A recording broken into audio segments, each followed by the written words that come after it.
Hi, I'm Carol Jurgensen-Sheets, aka Carol the Coach, and I founded the Early Recovery Couples Empathy Model. That is a model to help you both heal, and it's based on the book Help.Them.Heal Teaching You Both How to Heal After Sexual Betrayal. Now, this is no easy thing to deal with, and that's why I've written a book to help you both heal.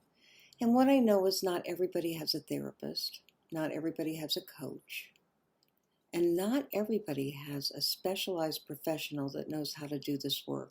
So I'm also training therapists and coaches all over the world to practice the exercises with you in this book. And so today I'm going to be giving you the hardest assignment ever. You know, what I know is if you're here at my YouTube channel, there's a part of you that wants to heal, but you're still not sure.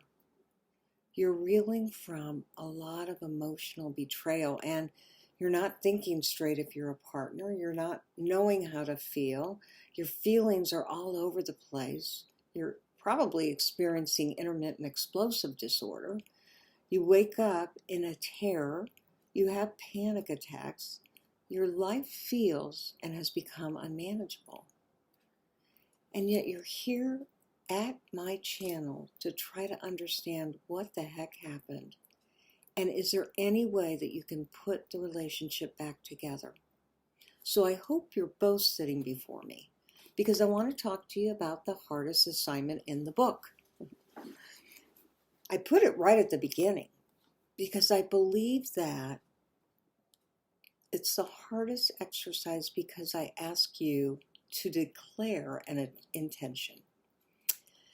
And an intention is a statement that puts out there into the world and with each other what you really would like to accomplish now that this betrayal has occurred. And I'm not going to make light of things, but you can't be so aggressive that you say, I want to kill him. I mean, I know you probably do, but I don't want you to say that.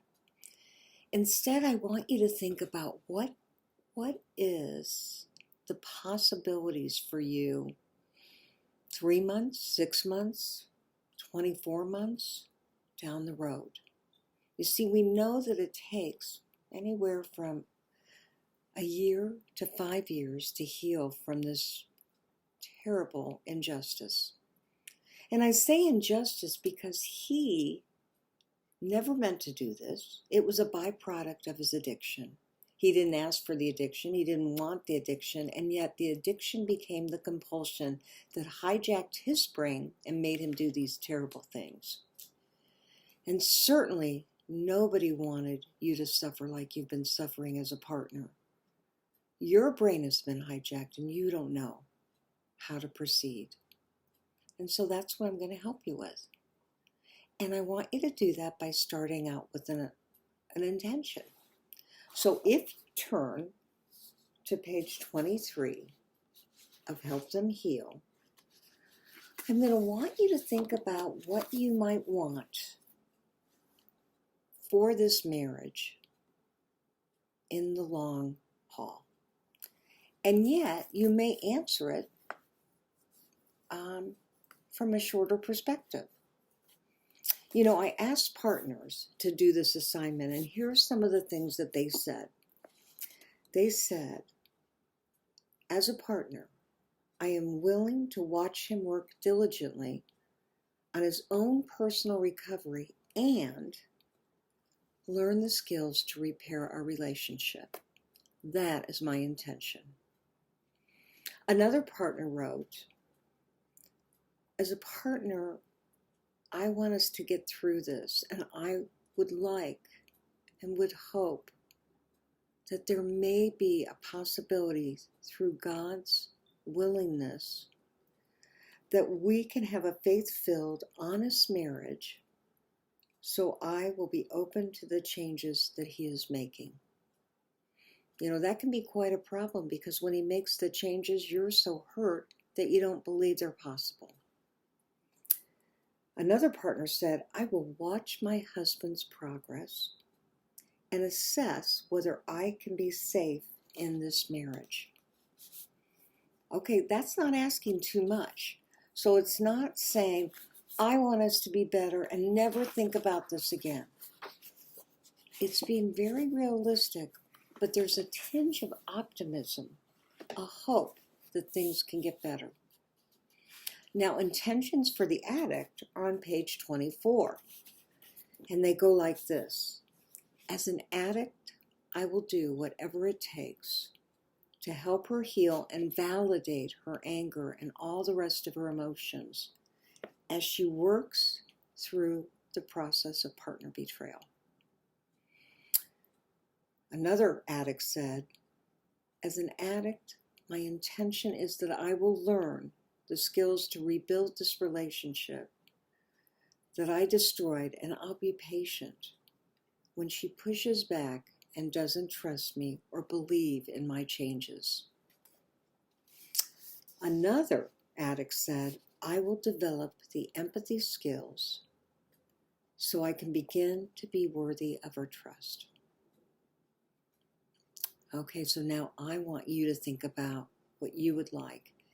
And if you've got the book, on page 25, you've got a special place to write down your intentions.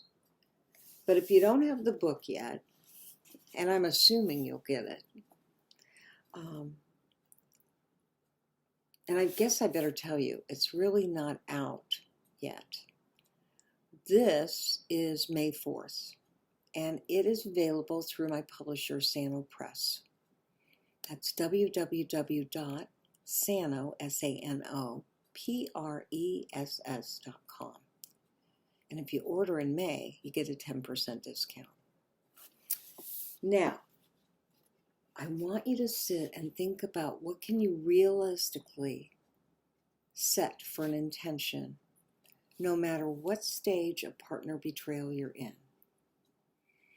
I know that a lot of people will be coming right after they've discovered the crisis. And they're listening to podcasts, and they're doing reading, and they're looking at videos, and I've been recommended. I want you to know, I know this is a very difficult assignment because there's not a part of you that wants to give him even a glimmer of your hope. How could you? The man you loved, the man you thought you knew, is not who you knew, has been hiding from you all these years, and your fear is that you'll never have the relationship that you deserve. Well, you got to trust me. I'm a therapist of over 42 years, and I'm a life coach, and I've worked with thousands of clients, and I will tell you that you can put this thing back together. So please trust me here and create an intention. Now, the last two intentions I'm going to read are from page 24. The addict says, my intention. Now that I've been in good recovery for 13 months, I am able to see that I can be the man my wife has wanted me to be. And I will continue to work on developing authenticity and transparency. Okay, that's what he's going to do. And you can tell he's been in recovery for a while. He's talking recovery speak. Yeah, they came to see me probably right after a year, after the discovery. Okay, here's her intention. Now that he has maintained good recovery, I am ready to slowly work on trusting that we can work through this together. But I'm going to take it one day at a time. That's her intention. As long as she takes it one day at a time, she'll be able to assess if it's worth the effort. And so even though you've come up with this intention from Help Them Heal, you also can change your mind. I always tell my partners, you're in the driver's seat. I told that to a man today who's a male partner. And he texted me back and he said, if this is the driver's seat, I want the button for eject. And I said to him, you get the award today for being the comedian, because he means it. There's a part of him that wants to leave. But this man has been in this process for 5 years. And his addict, his partner, is really getting better. And he's not perfect.